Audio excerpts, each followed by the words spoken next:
ഞാൻ പറഞ്ഞില്ല, ആയിരക്കണക്കിന് പ്രവചനങ്ങൾ ഇന്ന് ബൈബിളിലുണ്ട്. 8,000-ഓളം വാഗ്ദത്തങ്ങളും 1,000-ഓളം പ്രവചനവും ബൈബിളിൽ ഉണ്ടെന്നാണ് വേദപുസ്തക പണ്ഡിതർ പറയും. ആ ബൈബിളിലെ പ്രവചനങ്ങൾ ഒരു ഭാഗം ഇസ്രായേലാണ്. ദൈവം അനുവദിച്ചാൽ നാളെ നമുക്ക് വിശദമായി ചിന്തിക്കാം. ഇസ്രായേൽ ഒരു വലിയ പ്രവചന വിഷയമാണ്. ലോകത്തിലെ പേർഷ്യൻ നാടുകളിൽ ഒരു ചെറിയ സ്ഥലം ലോകാന്ത്യ നാളുകളെ കുറിച്ച് പറയുകയാണ്. യെരൂശലേമിനെ ഞാൻ സകല ജാതിക്കും ഭാരമുള്ള കല്ലാക്കി വയ്ക്കും, അവനെ ചുമക്കുന്നവന് കഠിനമായ മുറിവേൽക്കും. സക്കരിയ പ്രവചനം 12-ലാണെന്ന് തോന്നുന്നു. എത്ര വർഷം മുമ്പ് പറഞ്ഞതാ. നമ്മുടെ അമേരിക്കൻ പ്രസിഡന്റ് ട്രംപ് ആണ് ഇപ്പൊ അത് നിവർത്തിയാക്കാൻ വന്നിരിക്കുന്നത്.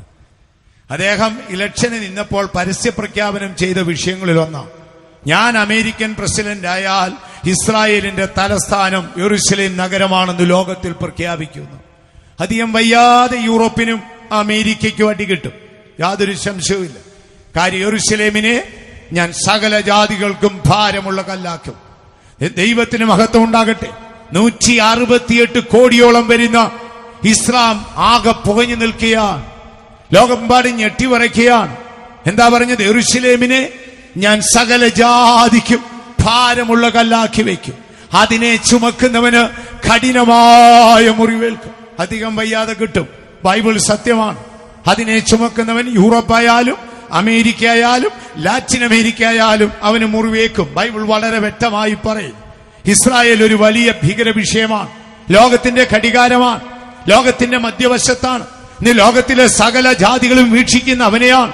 കേവലം തിരുവനന്തപുരം തുടങ്ങി ആലപ്പുഴ വരെ വരുന്ന കേരളത്തിലെ ജില്ലകളെ ഏകീകരിച്ചാൽ അത്രമാത്രം വലിപ്പം വരുന്നതും ഏറെക്കുറെ 60 ലക്ഷത്തിനോടടുത്ത് വരുന്ന ജനസംഖ്യ മാത്രമുള്ളതുമായ ഈ രാഷ്ട്രത്തെ ഇന്ന് ലോകരാഷ്ട്രം മുഴുവൻ കണ്ട് ഞെട്ടിവറയ്ക്കുക. എല്ലാവർക്കും അത്ഭുതമാണ്. അവനോട് കളിക്കാൻ പോകത്തില്ല. എത്ര പ്രാവശ്യം വമ്പൻ അറബി രാഷ്ട്രങ്ങൾ അവനെ വേട്ടയാടും. അമേരിക്ക ആയാലും യൂറോപ്പായാലും എല്ലാം വിറച്ചു നിൽക്കുകയാണ്. അവന്റെ രാജ്യസ്ഥാപനത്തിന് ശേഷം അമേരിക്കയിൽ നിന്നും റഷ്യയിൽ നിന്നും ജൂതന്മാർ പോയി. റഷ്യ പൊളിഞ്ഞു പോളിഷായി. യൂറോപ്പൊക്കെ നട്ടലൊടിഞ്ഞു. കാരണം അവരുടെ എല്ലാ അടിസ്ഥാനം ജൂതനായിരുന്നു. ജൂതൻ സ്വദേശത്തേക്ക് പോയതോടുകൂടെ പിന്നെന്താണ്? നമ്മൾ വമ്പനൊരു കെട്ടിടം പണിതിട്ടിട്ട് ആൾതാമസം ഇല്ലാത്ത രീതിയിലാണ് ഇന്ന് അവരുടെയൊക്കെ ഗതി. വെള്ളക്കാർക്കൊന്നും പറയുന്ന പോലെ വലിയ ബുദ്ധിയുള്ളവരൊന്നും അല്ല. നമ്മൾ ഈ ഇംഗ്ലീഷുകാർ കാണുകയല്ലേ, നല്ല വെള്ള വൈറ്റ് ഏഷ്യൻ പെയിന്റ് അടിച്ച വെള്ളക്കാരെ കാണുന്നില്ലേ? അവനൊന്നും പറയത്തേക്ക വലിയ ബുദ്ധിയൊന്നുമില്ല. സകല മതങ്ങളും സകല മഹാന്മാരും ഏഷ്യൻ ഭൂഖണ്ഡത്തിൽ നിന്നാ വന്നിരിക്കും. അതിന് യാതൊരു സംശയവുമില്ല. അപ്പൊ യഹൂദൻ ചെതറിക്കിടന്ന രാജ്യങ്ങളിലൊക്കെ ചെറിയ പച്ചപ്പുണ്ടായിരുന്നു. യഹൂദൻ അവന്റെ രാജ്യത്തോടുകൂടി ഇവന്റെ എല്ലാം നട്ടലൊടിഞ്ഞു. റഷ്യയൊക്കെ പൊളിഞ്ഞു പോളിഷായി പോയി. കാരണം ഇതാണ്. അപ്പൊ ഇസ്രായേൽ ഒരു വലിയ വിഷയമാണ്. സകല ജാതികൾക്കും ഭാരമാണ്.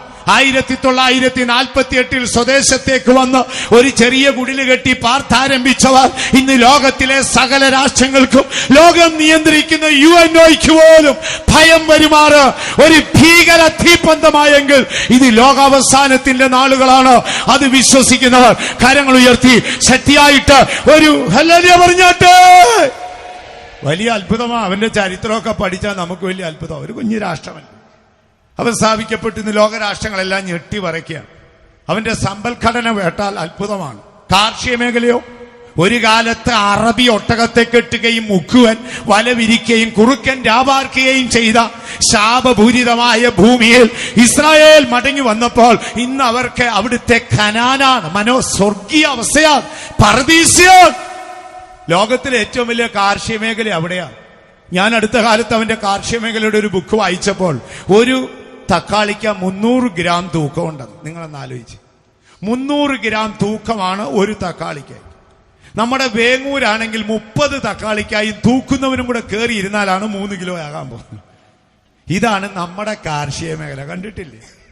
നമ്മൾ വാഴക്കൊലയും തേങ്ങാക്കൊലയും. നമ്മുടെ നാട്ടിൽ പിന്നെ ഒന്നും ചെയ്യാതെ കൂഴച്ചക്ക ഇഷ്ടം പോലെ ഉണ്ടാവും. ഞാൻ ശ്രദ്ധിച്ച് ദേശത്ത് വന്നപ്പോൾ ബാക്കിക്കൊന്നുമില്ല. എന്നാൽ ഇസ്രായേൽ ഒരു കാലത്ത് ശപിക്കപ്പെട്ട ഭൂമിയായി ഒട്ടകം, അറബി ഒട്ടകത്തെ കെട്ടി മുക്കുവൻ വല വിരിച്ച് മൂങ്ങ രാപാർത്ത് കുറുക്കൻ അവിടെ കുടിയേറിയ ദേശം അവന്റെ രാജ്യമായപ്പോൾ ഇതാ ഭൂമിയിലെ ഏറ്റവും ഫലപ്രദമായ ദേശമാണ്.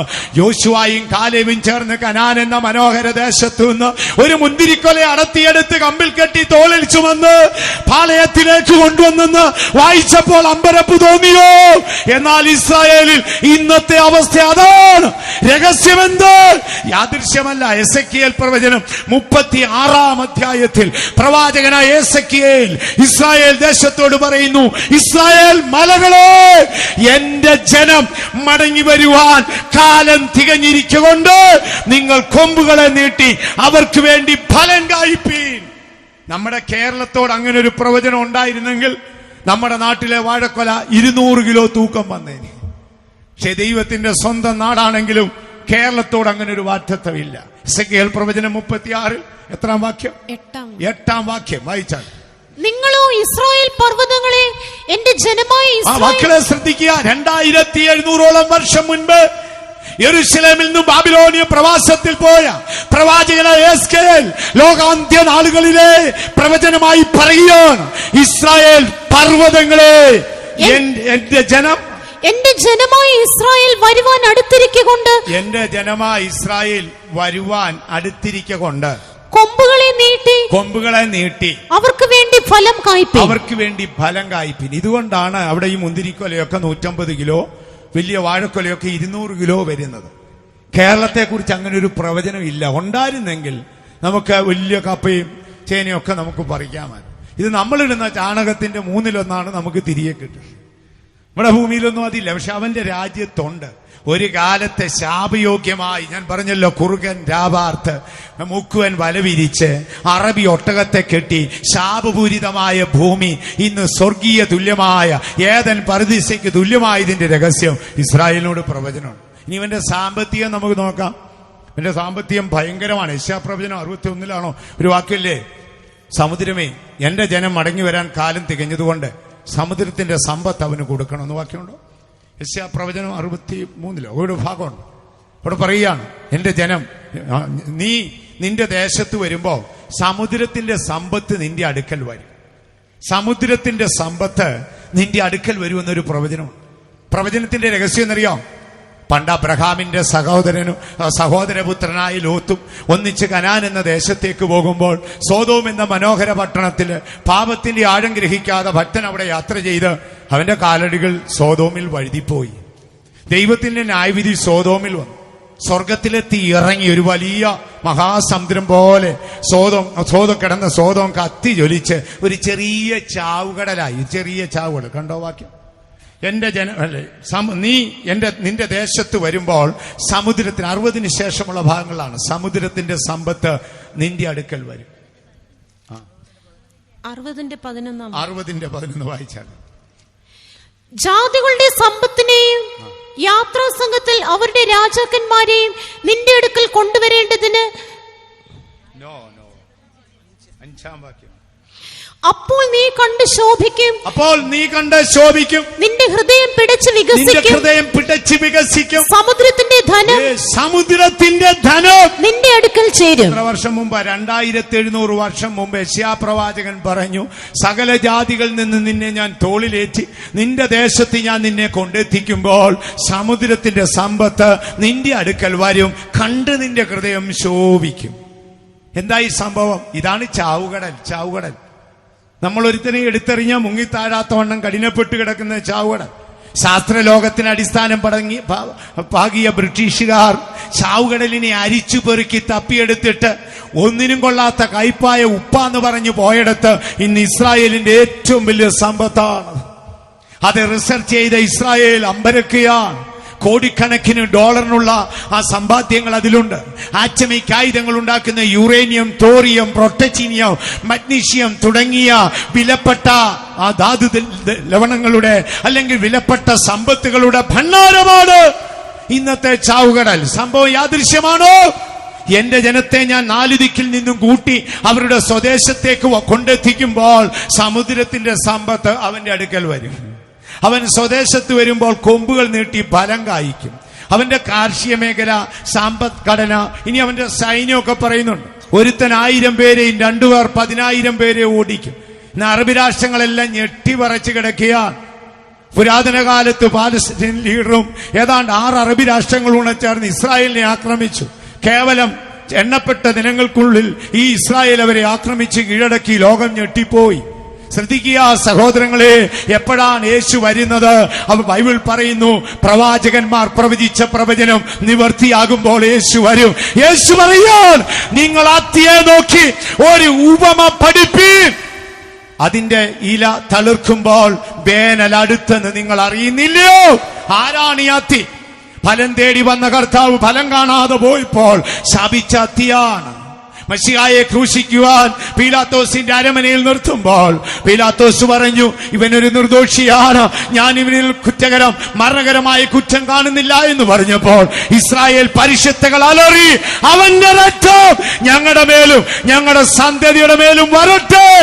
ശാപം ഏറ്റുവാങ്ങിയവൻ എണ്ണപ്പെട്ട നാളുകൾക്ക് മുൻപ് സ്വന്തം രാജ്യം നഷ്ടപ്പെട്ട് ഭൂമിയിലെമ്പാടും അവർ ചെതറിപ്പോയി. തെരുവനായി തെണ്ടി അലയുന്ന പോലെ ലോകത്തിലെമ്പാടും ചെതറി. എന്നാൽ ഒന്നാം ലോക മഹായുദ്ധം നടന്നു.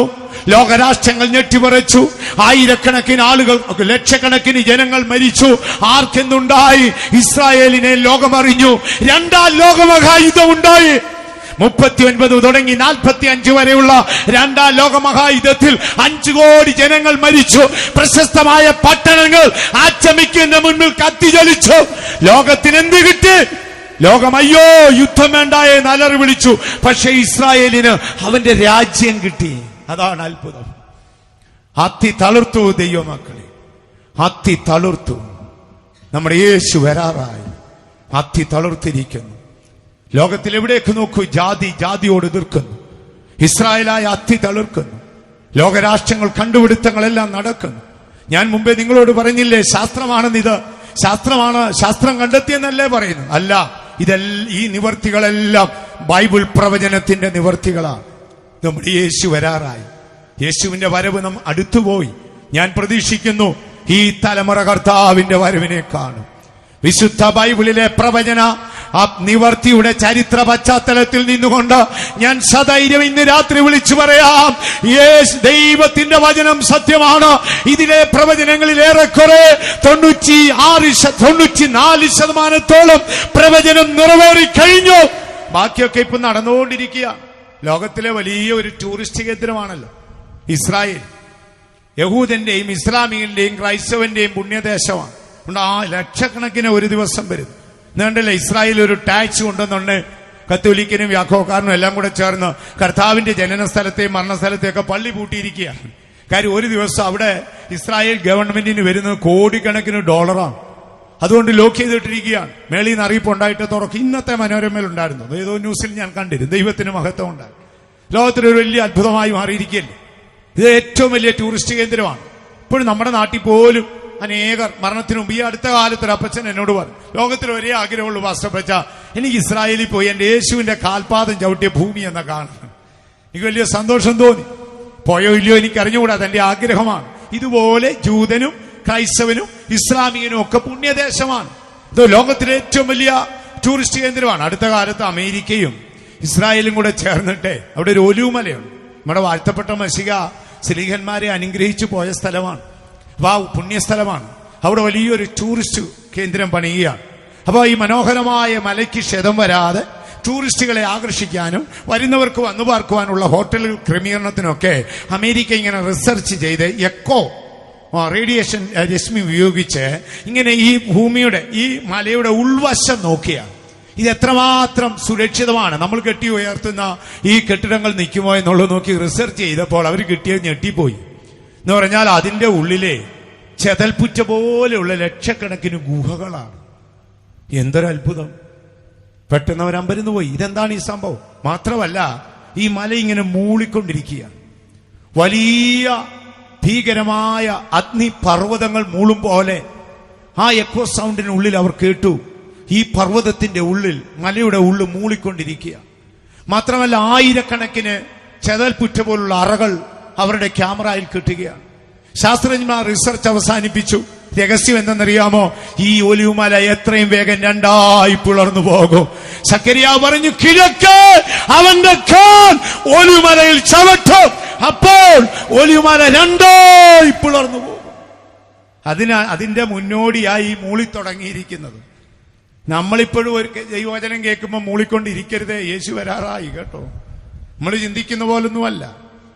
ഒലിവുമല മൂളി തുടങ്ങി. അതിന്റെ ഉള്ളിലെ അറകൾ എന്തെന്നറിയാമോ? 1,44,000 ഇസ്രായേലിനെ മുദ്രയിട്ട് യേശു രാജാവായിരിക്കുമ്പോൾ നിങ്ങൾ 12 ഗോത്രങ്ങളെ ഭരിക്കുമെന്ന് പത്രോസിനോട് പറഞ്ഞ വാക്കിന്റെ പ്രകാരം യാക്കോബിന്റെ കുഞ്ഞുങ്ങളെ മുദ്രയിട്ട് സൂക്ഷിക്കുമ്പോൾ ആ അനർത്ഥ നാളുകളിൽ അവർക്ക് ഒളിക്കാനുള്ളതാണ് ഈ അറകൾ. അതാണ് യെശയ്യാ പറഞ്ഞത്, എന്റെ ജനമേ വന്ന് നിന്റെ അറകളിൽ കയറി ഒളിച്ചിരിക്ക, ക്രോധം കടന്നു പോകുവോളം അല്പസമയം. അതിനാണ് ഈ ഒലിവുമലയിൽ ഇപ്പോൾ വിള്ളൽ വീണോണ്ടിരിക്കുന്നത്. നമ്മൾ വലിയ കെട്ടിടമൊക്കെ പണിത് റബ്ബർ തൈയൊക്കെ വെച്ച് കാലിൽ നീട്ടി വലിയ പ്രതീക്ഷയോടെ ഇരിക്കുക അല്ലേ? കർത്താവ് പലരെയും പ്രതീക്ഷ കണ്ടിട്ടാണോ നീട്ടുന്നതെന്നും എനിക്ക് അറിഞ്ഞുകൂടാ. പാവപ്പെട്ട മത്തായിച്ചൻ കഷ്ടപ്പെട്ട് 5 ഏക്കർ റബ്ബറുണ്ടാക്കി അതിന് വെള്ളം കോരി പരുവത്തിലാക്കി അവനൊരു 10 ഷീറ്റ് വെട്ടട്ടെ എന്നോർത്താണോ എന്നറിയത്തില്ല. എന്തായാലും പ്രതീക്ഷ അറ്റുപോകരുത്. യേശു വരാറായി. യേശു എപ്പോഴാണ് വരുന്നത്? പ്രവാചകന്മാരുടെ പ്രവചനം നിവൃത്തിയാകുമ്പോൾ ആകാശത്തിന്റെ ശക്തികൾ ഇളകും. ഇന്ന് നമുക്ക് നോക്കാം, അമേരിക്കയിലെ വാന നിരീക്ഷകർ ആകാശവിധാനങ്ങളെ കുറിച്ച് പഠിക്കുകയാണ്. 9,30,00,000 മൈൽ അകലത്തിലാണ് സൂര്യൻ നിൽക്കുന്നത്. ഏതാണ്ട് 13 ലക്ഷം ഭൂമിയെ ഉൾക്കൊള്ളാനുള്ള ശേഷി സൂര്യനുണ്ടെന്നാണ് പറയുന്നത്. എന്നാൽ ഇപ്പോൾ ഭൂമിയേക്കാൾ വലിയ ഇരുണ്ട ഗർത്തങ്ങളാണ് വീഴുന്നത്. സൂര്യനിൽ ക്ഷതം സംഭവിച്ചിട്ട് ഭൂമിയേക്കാൾ വലിയ ഗർത്തങ്ങൾ വീഴുകയാണ്. നാസ പറയുന്നത് ഇത് തുടരുകയാണെങ്കിൽ, ഈ അവസ്ഥയിൽ ഇത് തുടരുകയാണെങ്കിൽ അധികം വയ്യാതെ സൂര്യൻ കരിമ്പടം പോലെയാകും. വെളിപ്പാട് പുസ്തകത്തിൽ എഴുതിയിരിക്കുകയാണ്, ചന്ദ്രൻ രക്തതുല്യമായി ആകാശത്തിലെ നക്ഷത്രങ്ങൾ വീണു, സൂര്യൻ കരിമ്പടം പോലെ. ഈ മനോഹരമായി കത്തുന്ന ലൈറ്റിൽ നിങ്ങൾ ഒരു കരിമ്പടം വെച്ചാൽ, ഒരു കമ്പിളി വെച്ച് പുതപ്പിച്ചാൽ എങ്ങനെ ഇരുണ്ടു പോകുമോ അതുപോലെ സൂര്യൻ ഇരുണ്ടുപോകും. നമ്മൾ അന്ത്യനാളുകളിലേക്ക് എത്തി ദൈവമക്കളെ. യേശു വരാറായി. അവന്റെ വരവാണ് നമ്മുടെ പ്രതീക്ഷ. ഒരുക്കപ്പെടാത്തവരാരും ഇരിക്കരുത്. കർത്താവിന്റെ വരവ് അടുത്തുപോയി. നമ്മുടെ മരണമോ യേശുവിന്റെ വരവോ അറിഞ്ഞുപോയി. ഇന്ന് രാത്രിയിൽ നമുക്ക് പ്രാർത്ഥിക്കേണ്ട വിഷയം മറ്റൊന്നുമല്ല. കർത്താവേ, നിന്റെ വരവാണെങ്കിൽ ആ കാഹളനാദത്തിങ്കൽ എന്റെ ശരീരം രൂപാന്തരപ്പെടണം. ഇല്ല, നിന്റെ വരവിന് മുമ്പ് മരണമാണെങ്കിൽ നിത്യതയുടെ കവാടം അടയപ്പെടാത്തവണ്ണം നീ നിത്യതയുടെ കവാടം എനിക്ക് തുറന്നു തരണം. സ്വർഗം നമ്മെ സഹായിക്കട്ടെ. യേശു എപ്പോൾ വരും? നിത്യതയുടെ വാസസ്ഥലത്തിന്റെ പണി തീരുമ്പോൾ. യേശു എപ്പോൾ വരും? പിതാവ് അനുവദിക്കുമ്പോൾ. യേശു എപ്പോൾ വരും? ജാതികളുടെ പൂർണ്ണസംഖ്യ ചേരുവോളം, അല്ലെങ്കിൽ ആ പൂർണ്ണസംഖ്യ ചേരുമ്പോൾ. യേശു എപ്പോൾ വരും? ലോകാരംഭം തുടങ്ങി വിശുദ്ധ പ്രവാചകന്മാർ പ്രവചിച്ച പ്രവചനം നിവർത്തിയാകുമ്പോൾ യേശു വരും. നമുക്ക് യേശുവിന്റെ വരവിനായി ഒരുങ്ങാം. ഈ ചാറ്റിന്റെ ഈ ഭാഗത്ത് അതിന്റെ ഒരു ചിത്രമാണ് കൊടുത്തിരിക്കുന്നത്. നമ്മുടെ കർത്താവായ യേശു വരും. 1 തെസ്സലോനിക്കർക്ക് പൗലോസ് ലേഖനം എഴുതുമ്പോൾ മശിഹായുടെ ആഗമനത്തിന്റെ മനോഹരമായൊരു ചിത്രം അദ്ദേഹം വരച്ചിരിക്കുകയാണ്. 1 തെസ്സലോനിക്കർ 4-ാം അധ്യായം 16-ാം വാക്യം ഇങ്ങനെയാണ്: കർത്താവ് താൻ ഗംഭീരനാദത്തോടും പ്രധാന ദൂതന്റെ ശബ്ദത്തോടും ദൈവത്തിന്റെ കാഹളത്തോടും കൂടെ സ്വർഗത്തിൽ നിന്നിറങ്ങി വരും. നമ്മുടെ യേശു എത്രയും വേഗം വരും. യേശുവിന്റെ വരവിനായി നമുക്ക് പ്രതീക്ഷിക്കാം. യേശുവിന്റെ വരവിനെ, അവന്റെ ആഗമനത്തെ ഓരോ ദിനം നമുക്ക് കാണാം. കർത്താവ് താൻ ഗംഭീരനാദത്തോടെ വരും. എന്തിന്? ഗംഭീരനാദമാണ് മരിച്ചവരെ ഉയർപ്പിക്കുന്നത്. പ്രധാന ദൂതന്റെ ശബ്ദമാണ് സ്വർലോകങ്ങളിലെ ദുഷ്ടാത്മസേനയെ നീക്കി വീണ്ടെടുക്കപ്പെട്ട വിശുദ്ധന്മാർക്ക് വഴിയൊരുക്കുന്നത്. ദൈവത്തിന്റെ കാഹളമാണ് ഭൂമിയുടെ 4 ദിക്കിൽ നിന്ന് ഉയർക്കുന്ന വിശുദ്ധന്മാരെ ഏകീകരിക്കുന്നത്. കർത്താവ് താൻ ഗംഭീരനാദത്തോടും പ്രധാന ദൂതന്റെ ശബ്ദത്തോടും ദൈവത്തിന്റെ കാഹളത്തോടും കൂടെ സ്വർഗത്തിൽ നിറങ്ങി വരും. ക്രിസ്തുവിൽ മരിച്ചവർ മുൻപേ ഉയർത്തെഴുന്നേൽക്കും. യേശു എന്തിനാണ് വരുന്നത്? ഇബ്രായ ലേഖനത്തിൽ പൗലോസ് പറഞ്ഞു, പാപം കൂടാതെ തനിക്ക് വേണ്ടി കാത്തു നിൽക്കുന്ന തന്റെ വിശുദ്ധന്മാർക്കായി നമ്മുടെ യേശു വരും. യേശുവിന്റെ വരവ് ഇക്കാലത്ത് പ്രസംഗിച്ച് കേൾക്കാനേ ഇല്ല. നമ്മൾ ഈ ടെലിവിഷൻ പ്രസംഗവും കാര്യങ്ങളും ഒക്കെ കേട്ടാൽ എല്ലാം ഈ അനുഗ്രഹമാണ്. ഒരു ന്യൂ ജനറേഷൻ പരിപാടിയാണ്. എഞ്ചിനീയറിംഗ് കോളേജിൽ നിന്നൊക്കെ പിള്ളേർ ഇറങ്ങിയിട്ട് പുതിയ വർക്ക്ഷോപ്പ് തുടങ്ങുന്ന പോലാണ് ഇപ്പോഴത്തെ സഭകളൊക്കെ തുടങ്ങിയിരിക്കുന്നത്. ഊതി വീഴ്ത്ത്, ഉന്തി വീഴ്ത്ത്, അല്ലേ? എന്തെല്ലാം പരിപാടികളാണ്. നമുക്ക് അത്ഭുതം തോന്നും. വേറെ ഒരു പരിപാടിയില്ല. ന്യൂ ജനറേഷൻ സഭകളൊക്കെ വന്നിരിക്കുകയാണ്. കോടിക്കണക്കിന് മനുഷ്യൻ നരകയോഗ്യരാകുക. ഇവിടെ ക്രിസ്ത്യാനി, ലോകം നിനക്ക് യോഗ്യമല്ല. ക്രിസ്ത്യാനിക്ക് ലോകം യോഗ്യമല്ല. ഇനിയെങ്കിലും ഒന്ന് അറിയുക. യേശു പറഞ്ഞെന്നറിയോ? പിതാവേ, ഞാൻ ലൗകികനല്ലാത്തത് കൊണ്ട് ലോകം എന്നെ പകച്ചു. ഇവർ ലൗകികരല്ലാത്തത് കൊണ്ട് ലോകം ഇവരെയും പകയ്ക്കും. എന്നാൽ ഇന്ന് ഈ സത്യം മറന്ന് അധാർമികതയുടെ അഴുക്കുചാലിൽ ഒഴുകുന്ന ഒരു ശാപയോഗ്യമായ അവസ്ഥയിലേക്കാണ് ക്രൈസ്തവ സമൂഹം പോകുന്നു എന്നുള്ളത് ലജ്ജാകരമായ കാര്യമാണ്. ആകയാൽ ദൈവമക്കളെ, നമ്മുടെ പ്രതീക്ഷ നമ്മുടെ യേശുവിന്റെ വരവാണ്. യേശു വിശുദ്ധന്മാർക്കായി വരും. നമുക്ക് പ്രതീക്ഷിക്കാം. ഞാൻ പ്രതീക്ഷിക്കുന്നു, എന്റെ കാതുകൾ കർത്താവിന്റെ കാഹളം കേൾക്കും. ഇല്ല, ഇനി വരാൻ താമസിക്കുന്നെങ്കിൽ ആയിക്കൊള്ളട്ടെ, എങ്കിലും ദിനം തോറും ഞാൻ പ്രതീക്ഷിക്കുന്നു എന്റെ യജമാനൻ മഹിമയോടെ മടങ്ങി വരും. എന്റെ പേര് ജീവന്റെ പുസ്തകത്തിലുണ്ട്. എന്റെ ആടുകളെ എനിക്കറിയാം. ഞാൻ അവയെ പേർ ചൊല്ലി വിളിച്ച് പുറത്തു കൊണ്ടുവന്ന് അവയ്ക്ക് മുൻപേ എന്റെ പിതാവിന്റെ അടുക്കൽ പോകുമെന്ന് പറഞ്ഞ ആടുകളുടെ വഴിയുടെ കൂലിയും പ്രതിഫലവുമായി എത്രയും വേഗം മടങ്ങി വരും. പ്രത്യാശയുള്ളവർ കരങ്ങൾ ഉയർത്തി ശക്തിയായിട്ട് ഒരു ഹല്ലേലൂയ പറഞ്ഞിട്ട് അടുത്ത ഭാഗത്തേക്ക് നമുക്ക് പോകാം. അപ്പൊ യേശു വരും. ആർക്ക് യേശുവിന്റെ മുമ്പിൽ നിൽക്കാം? ഇതാണ് നമ്മുടെ ചിന്താവിഷയം. യേശു വരും. യേശുവിന്റെ മുമ്പിൽ ആർക്ക് നിൽക്കാം? യേശു വരുമ്പോൾ എന്താണ് സംഭവിക്കുന്നത്? ഇന്ന് രാത്രിയിൽ യേശു വന്നാൽ എന്റെ ശരീരം രൂപാന്തരപ്പെടുമെന്ന് എത്ര പേർക്ക് പറയാൻ കഴിയും? യേശു വന്നാൽ രൂപാന്തരപ്പെടുമോ എന്ന് ചോദിച്ചാൽ നിങ്ങൾ എല്ലാവരും അങ്ങോട്ടും ഇങ്ങോട്ടും ഒക്കെ നോക്കിയിട്ട് ആരും കൈവക്കത്തില്ല. അങ്ങനെ ഇരിക്കുമ്പോൾ അടുത്തിരിക്കുന്ന മറിയാമയും വലത്തിരിക്കുന്ന കറിയാച്ചനും കൈവക്കിയാൽ നിങ്ങൾ കൈവക്കും. അപ്പൊ നിങ്ങൾ എന്താ പറയുന്നത്? ആ മറിയാമ പോവുമെങ്കിൽ ഞാനും പോവും, ഈ കറിയാച്ചൻ പോകുന്നുണ്ടെങ്കിൽ ഞാനും പോവും. കാര്യം എന്ത്? അവരെക്കാൾ കുറെ മെച്ചപ്പെട്ടതാണ് ഞാൻ. ഇല്ലെങ്കിൽ ആരും കൈവക്കത്തില്ല. അപ്പൊ യേശു വരുമ്പോ പോണം. അതാണോ നമ്മുടെ ആഗ്രഹം? അതോ നമുക്ക് കുറെ നാൾ ഇങ്ങനെ പെന്തിക്കോസ്ത് കൂട്ടായ്മയിൽ കൊട്ടിപ്പാടിയൊക്കെ നടന്ന് കിഴക്കോട്ടോ പടിഞ്ഞാട്ടോ എന്ന് അറിയാതൊക്കെയാണോ? ഈ മരിച്ചു പോകുമ്പോൾ ഒരുപാട് നല്ല കാര്യമൊക്കെ പറയും കേട്ടോ. ഞാനിവിടെ ശ്രദ്ധിക്കും, മധ്യ തിരുവിതാംകൂറിലെ ക്രിസ്ത്യാനിയേക്കാൾ കുറെ കൂടെ വ്യത്യസ്തപ്പെട്ടതായി ഇവിടെ. ചത്തുപോകുമ്പോൾ എന്തെല്ലാം കാര്യങ്ങളാ പറയുന്നത്. ചൊവ്വായിലെ കാര്യങ്ങൾ വരെയാ പറയുന്നത്. ജീവിച്ചിരിക്കുമ്പോൾ തമ്മി മിണ്ടത്തുമില്ല, 10 പൈസയുടെ ഗുണമില്ല, ധാർമ്മിക ബോധവും ഇല്ല, നീതിയില്ല, നീരുമില്ല, ഒക്കെ ആയിട്ട് ചത്ത് കഴിയുമ്പോൾ പറയും. മധ്യ തിരുവിതാംകൂറിലെ അത്ര ഉണ്ടെന്ന് എനിക്ക് തോന്നുന്നില്ല കേട്ടോ. അപ്പൊ ഞാൻ നിങ്ങളോട് പറയട്ടെ, യേശു വരുമ്പോൾ പോണോ? സ്വർഗം തുറന്നു കിടക്കണോ? അതോ നമുക്ക് അഡ്ജസ്റ്റ്മെന്റ് മതിയോ? അഡ്ജസ്റ്റ്മെന്റ് മതിയെങ്കിൽ നമുക്ക് അഡ്ജസ്റ്റ്മെന്റിൽ പോവാം. അഡ്ജസ്റ്റ്മെന്റ് അല്ല. സ്വർഗത്തിൽ നിന്ന് വന്ന യേശു പറഞ്ഞു. ഇത് മത്തായി പെന്തിക്കോസിലെ മത്തായി ഉപദേശിയുടെ ഉപദേശമല്ല, സ്വർഗത്തിൽ നിന്ന് വന്ന യേശു പറഞ്ഞതാണ്. അപ്പൊ യേശു വരുമ്പോൾ ആരവന്റെ മുമ്പിൽ നിൽക്കും? ഇന്ന് രാത്രി നമ്മുടെ സമയം അവസാനിക്കുന്നത് പെട്ടെന്ന് പറയാം. ആരവന്റെ മുമ്പിൽ നിൽക്കും? പ്രവാചകനായ ആമോസ് ചോദിച്ചു, അവൻ പ്രത്യക്ഷനാകുമ്പോൾ ആരവന്റെ മുമ്പിൽ നിൽക്കും? ആർക്ക് നിൽക്കാം? ദീർഘവർഷം ഒരു പെന്തിക്കോസ്ത് കൂട്ടായ്മയിൽ വിശ്വാസിയായിരുന്നാലോ, 1000 വർഷം സുവിശേഷ പ്രാസംഗികനായിരുന്നാലോ അവന്റെ മുമ്പിൽ നിൽക്കാൻ ഒക്കുമോ? ബൈബിൾ നമ്മളോട് എന്തു പറയുന്നു എന്ന് നമുക്ക് നോക്കാം. വേദപുസ്തകം പറയുമ്പോൾ ഒന്നാമതായി യേശു വരുമ്പോൾ അവന്റെ മുമ്പിൽ നിൽക്കേണ്ട ഫസ്റ്റ് ക്വാളിറ്റി നമ്മളെ നല്ല നീതിയുടെ അങ്കിയുള്ളവരായിരിക്കണം. അങ്ങനല്ലേ? വെളിപ്പാട് പുസ്തകം 16-ാം അധ്യായത്തിൽ വരുമ്പോൾ അതിന്റെ 5-ാം വാക്യത്തിൽ സഭയോട് പറയാണ്, ഞാൻ കള്ളനെ പോലെ വരുന്നത് കൊണ്ട് നിന്റെ നഗ്നത കാണാതിരിപ്പോൾ നിന്റെ വസ്ത്രം കാത്തു സൂക്ഷിച്ചോ. എന്ന് വായിച്ചാട്ടെ. ഞാൻ കള്ളനെ പോലെ വരും. ഞാൻ കള്ളനെ പോലെ വരും. തന്റെ ലജ്ജ കാണുമാറ് നഗ്നനായി നടക്കാതിരിപ്പാൻ തന്റെ ഉടുപ്പ് സൂക്ഷിച്ച്. ഉടുപ്പ് സൂക്ഷിച്ചോണം. നമ്മുടെ ഉടുപ്പൊന്നും പോകരുത്. യേശാവിനെ പോലെ ആരാധനയ്ക്ക് വരുമ്പോ ഉടുപ്പെടുത്തിട്ടിട്ട് വീട്ടിൽ പോകുമ്പോൾ ഉടുപ്പൂരി നമ്മുടെ ജനലെ തൂക്കിയിട്ട് നടക്കരുത്. യേശു വരും. ഇവിടെ എഴുതിയിരിക്കുകയാണ്, ഞാൻ കള്ളനെ പോലെ വരും നനയാത്ത നേരത്ത്.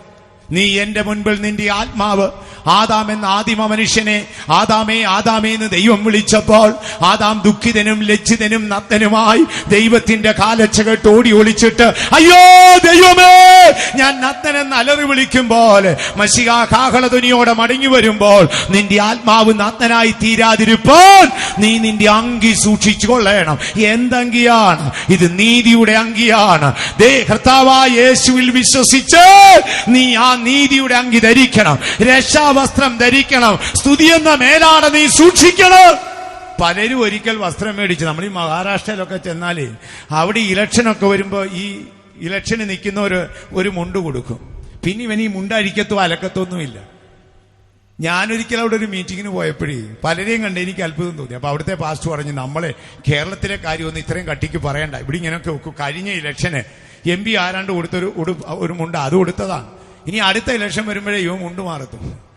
അലക്കും തൂപ്പും കുളിയൊന്നുമില്ല. ഒരു ഇതുമില്ല. അടുത്ത കാലത്ത് ആദിവാസികൾക്കിടയിൽ പ്രവർത്തിക്കുന്ന ഒരു സുവിശേഷകൻ, എന്റെ സ്നേഹിതനാ, പുള്ളി ദുഃഖത്തോടെ എന്നെ വിളിച്ചിട്ട് പറയാം, പാസ്റ്റർ ഞങ്ങൾ ഇവിടെ വന്ന് ഇവിടെ കുളിക്കാനുള്ള സൗകര്യമില്ല പാസ്റ്റർ, ഭയങ്കര ദുഃഖത്തിൽ, ഒരാഴ്ചയായി കുളിച്ചില്ല. ഇപ്പൊ എന്നെ വിളിച്ചപ്പോ ഞാൻ ആശ്വസിപ്പിച്ച് പറഞ്ഞു, ഇസ്രായേൽ 40 വർഷം മരുഭൂമി നടന്നിട്ട് എങ്ങും കുളിച്ചതായിട്ടില്ലല്ലോ, ഒറ്റ ഒരിക്കൽ പോലും അവർ കുളിച്ചതായിട്ടില്ല. അവർ പറയുന്നു കുടിച്ചെന്നല്ലാതെ കുളിച്ചെന്നുണ്ടോ? എന്റെ ബൈബിളിലില്ല. അവർ കുളിച്ചതായിട്ടും നനച്ചതായിട്ടൊന്നുമില്ല. തുണി ജീർണിച്ചില്ല, ചെരുപ്പ് തേഞ്ഞില്ല, ദൂതന്മാർ ആഹാരം കഴിച്ചു, വണ്ണവും വയറും വെച്ചു, പ്രഷറുമില്ല, കൊളസ്ട്രോളും ഇല്ല, ഷുഗറുമില്ല, അവന്മാര് ജീവിച്ചെന്ന് പറഞ്ഞു. ഇപ്പൊ കൂടുള്ള സഹപ്രവർത്തകരോട് പറഞ്ഞു, പാസ്റ്റർ ജോസനെ വിളിച്ചിട്ട് പറഞ്ഞു, 40 വർഷമായി ഇസ്രായേലിൽ കുളിക്കാതെ നടന്നത്, നമ്മൾ ഒരാഴ്ചയല്ല ആയുള്ളൂ, അതുകൊണ്ട് കുളിച്ചില്ലേലും കുഴപ്പമില്ല. അപ്പൊ ദൈവമക്കളെ, ഞാൻ നിങ്ങളോട് പറയാം, യേശു വരുമ്പോൾ യേശുവിന്റെ മുമ്പിൽ നിൽക്കണമെങ്കിൽ നിനക്ക് നീതിയുടെ അങ്കി കാണണം. മനുഷ്യന്റെ മുമ്പിൽ നയനമനോഹരമായ വസ്ത്രമണിഞ്ഞ് സമൂഹമധ്യേ നീ മാന്യനായി ജീവിച്ചാലും നിന്റെ ആത്മാവ് നീതിയുടെയും രക്ഷയുടെയും സ്തുതിയുടെയും അങ്കി നഷ്ടപ്പെടുത്തി നീ അർത്ഥനഗ്നനായി നടക്കുന്നെങ്കിൽ കാഹളധ്വനിയോടെ മശിഹ മടങ്ങി വരുമ്പോൾ ദൈവത്തിന്റെ ശബ്ദം കേട്ട് ആദാം ദുഃഖിതനും ലജ്ജിതനും നഗ്നനും ആയതുപോലെ കാഹളനാദത്തിൽ നമ്മുടെ പ്രാണൻ വിറച്ചു പോകും. ആകയാൽ നീതിയുടെ അങ്കി നാം ധരിക്കണം. നഷ്ടപ്പെട്ടു പോയെങ്കിൽ ഇന്ന് രാത്രി കർത്താവിനോട് പോയി പറയും. നമുക്കിത് അയ്യപ്പാസിന്നും സീമാസിന്നും ഒന്നും മേടിക്കാൻ ഒക്കുന്നതല്ല. നമ്മുടെ അങ്കി നഷ്ടപ്പെട്ടെങ്കിൽ നേര് പറഞ്ഞ് വെള്ളയങ്കി ധരിക്കണം. അങ്ങനല്ലേ? നീ എന്നോട് ചോദിച്ചാൽ ഞാൻ നിനക്ക് വെള്ളയങ്കി തരാം. അപ്പോ യേശു വരുമ്പോൾ മുമ്പിൽ നിൽക്കേണ്ട ഒന്നാമത്തെ യോഗ്യത നീതിയുടെ അങ്കി നഷ്ടപ്പെടാതെ സൂക്ഷിക്കണം. നീതിയുടെ അങ്കി, രക്ഷയുടെ വസ്ത്രം, സ്തുതി എന്ന മേലാട. യഹൂദന്റെ വസ്ത്രധാരണയോട് സാമ്യപ്പെടുത്തിയാ പറയും. ഇതൊക്കെ നമ്മുടെ കയ്യിലുണ്ടോ? പണ്ട് നമ്മുടെ ഒരു വല്യപ്പനുണ്ടായിരുന്നു, പേര് നോഹ. നല്ലൊരു അപ്പനായിരുന്നു, കൃപ ലഭിച്ചവനാണ്, യാഗം കഴിച്ച് ദൈവത്തോട് നിയമം ചെയ്തവനാണ്. തന്നോടുള്ള നിയമത്തിന്റെ അടയാളമാണ് മഴ പെയ്യുമ്പോഴുള്ള മഴവിൽ. എന്തോ ഒരു വലിയ മനുഷ്യൻ. പക്ഷെ അപ്പൻ അവസാനം എന്ത് ചെയ്തു? അപ്പം പാവയ്ക്കായും റബ്ബറും ഒന്നും വെച്ച് പിടിപ്പിക്കാതെ മുന്തിരി വെച്ച് പിടിപ്പിച്ച് ലക്കില്ലാതെ കടന്ന് അവസാനം നഗ്നനായി. ഇളയ കുഞ്ഞിന്റെ മക്കൾ ശാപയോഗ്യരായി. അതുകൊണ്ട് നോഹ എന്നുള്ള അനേക ജാതികളുടെ പിതാവാണ് നോഹ. എന്നാൽ ഇങ്ങനെ ലെവലുകേട് വന്നപ്പം ദൈവം എന്ത് ചെയ്യുന്നറിയാമോ? നോഹയുടെ ഹായങ്ങ് എടുത്തറിയാമോ? അതാർക്കിട്ട് കൊടുത്തു? അബ്രഹാമിനിട്ട് കൊടുത്തു. ഇപ്പൊ അങ്ങേറയിൽ എന്തേ ഉള്ളൂ? പണ്ട് വലിയ ആളായിരുന്നേ, വലിയ കൃപയുള്ള ആളായിരുന്നു, യാഗം കഴിച്ച് നിയമം ചെയ്തവനാണ്. പക്ഷെ മദ്യം കലഹക്കാരനും വീഞ്ഞു പരിഹാസ്യമാണ്. ഇപ്പൊ ഹായങ്ങ് പോയി, കയ്യിൽ എന്തോ ഉണ്ട്? വർഷം 56 കയ്യിൽ നോയേ ഉള്ളൂ. നോയുടെ ഹായ് എടുത്താണ് അബ്രഹാമിനിട്ട് കൊടുത്തത്. നിന്റെ അവകാശം മറ്റൊരുവനായി പോകാതിരിപ്പാൻ നിന്റെ അങ്കി സൂക്ഷിക്കുക. ഇപ്പൊ യേശു വരുമ്പോ പോകണമെങ്കിലേ നമുക്ക് നീതിയുടെ അങ്കിയുള്ളവരായിരിക്കണം. രണ്ടാമത്തെ ഭാഗം അവിടെ എവിടെ നിന്ന് കിട്ടും? വെളിപ്പാട് പുസ്തകത്തിൽ പറയുന്നു, രക്ഷകന്റെ ക്രൂശിനെ നോക്കി പശ്ചാത്തപിച്ച് പാപക്കറകളെ ഏറ്റുപറഞ്ഞ് ഹൃദയം കൊണ്ട് വിശ്വസിച്ച് നീ രക്ഷ പ്രാപിക്കുക. അപ്പോൾ രക്ഷയുടെ അങ്കി നിനക്ക് കിട്ടും. കർത്താവായ യേശുവിനെ രക്ഷിതാവായി സ്വീകരിച്ച് അവന്റെ നീതിക്കടയാളമായി സ്നാനമേൽക്കുക. അപ്പോൾ നീതി എന്ന അങ്കി നിനക്ക് കിട്ടും.